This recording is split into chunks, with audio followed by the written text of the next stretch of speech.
امام علی علیہ السلام کی خدمت میں ایک شخص آ کے کہنے لگا، یا علی، کیا کوئی ایسا بھی عمل ہے جس سے موت ڈر جائے، بھاگ جائے؟ بس یہ کہنا تھا تو امام علی علیہ السلام نے فرمایا، ہاں،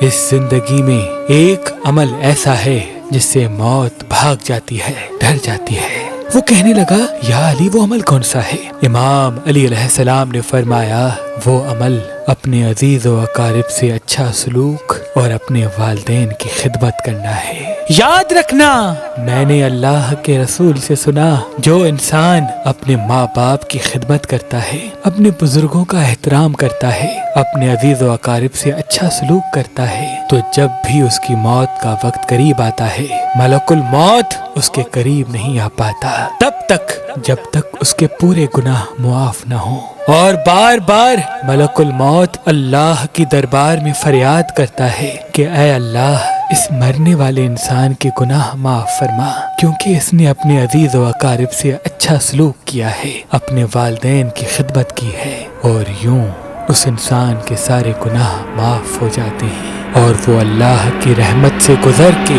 جنت تک پہنچ جاتا ہے، جنت تک پہنچ جاتا ہے۔